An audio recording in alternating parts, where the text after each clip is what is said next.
Singapore national stadium, যে স্টেডিয়ামে খেলে গেছেন নেইমার, এই স্টেডিয়ামে হ্যাট্রিকও আছে নেইমারের। ইনফ্যাক্ট আর্জেন্টিনা দলেরও এই স্টেডিয়ামে খেলার এক্সপেরিয়েন্স রয়েছে। সেই সিঙ্গাপুর ন্যাশনাল স্টেডিয়ামেই এএফসি এশিয়ান কাপ কোয়ালিফায়ার্সের সবশেষ ম্যাচ বাংলাদেশ মুখোমুখি হতে যাচ্ছে স্বাগতিক সিঙ্গাপুরের এই দলটা কেমন, যারা অলরেডি কোয়ালিফাই করে ফেলেছে এশিয়ান কাপে। নিজেদের এই ঘরের মাঠে তারা এখন পর্যন্ত একটা ম্যাচও কিন্তু হারেনি, 2টা ম্যাচ তারা ড্র করেছে। এবং গাভিন লি তাদের কোচ, তিনি আসলে পুরো দলকে নিয়ে এই ম্যাচটা পুরো দেশের জন্যই আসলে তারা সেলিব্রেটটা করতে চান। সিঙ্গাপুরের এই দলটা হয়তো অনেকের মনে হতে পারে তারা তো অলরেডি এশিয়ান কাপে কোয়ালিফাই করে ফেলেছে, তারা কি মোটামুটি মানের একটা দল নিয়ে খেলছে নাকি? তাহলে আসলে ভাবনাটা ভুল। সিঙ্গাপুরের সো ফার বেস্ট পসিবল যে 11টা বা স্কোয়াডটা রয়েছে সেটাই কিন্তু গাভিন লি তিনি আসলে ডেকেছেন এই ম্যাচের জন্য। হংকং ম্যাচ, যেটা আসলে হংকংয়ে যে সিঙ্গাপুর জিতেছিল, সেই ম্যাচের সেই স্কোয়াড থেকে আসলে 4টা পরিবর্তন হয়েছে টিম থেকে। বাকি সবাই যাদেরকে পাওয়া যাচ্ছে তাদের সবাইকে নিয়ে কিন্তু গাভিন লি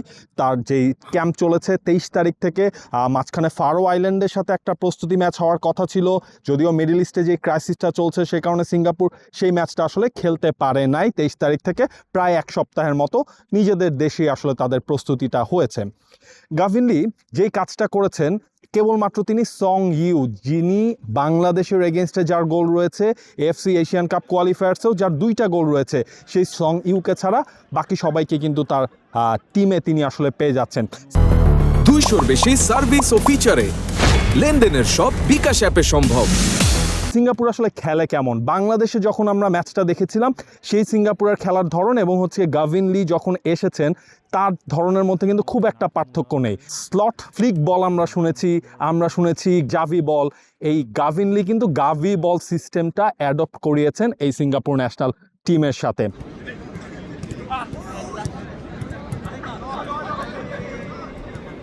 এখানে গ্যাভিন বল সিস্টেমটা আসলে কি? গ্যাভিন বল সিস্টেমটাই হচ্ছে তারা বল ধরে রাখে, খুব কুইকলি তারা অ্যাটাকে যায়, স্পিডি ফুটবলটা খেলে, ডিরেক্ট ফুটবলটা তারা খেলতে পছন্দ করে।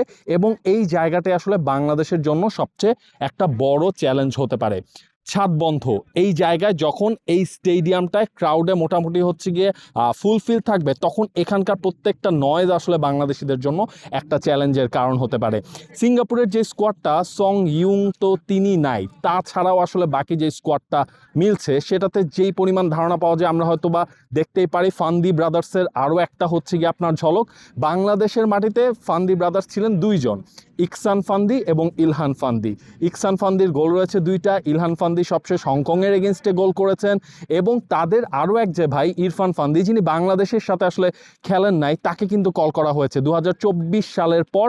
তিনি কিন্তু আবারও সিঙ্গাপুরের এই ন্যাশনাল টিমটায় ঢুকেছেন। তিনি ডিফেন্ডার নাম্বার 9-এ রয়েছেন। তার আরও 2 ভাই ইকসান এবং ইলহান।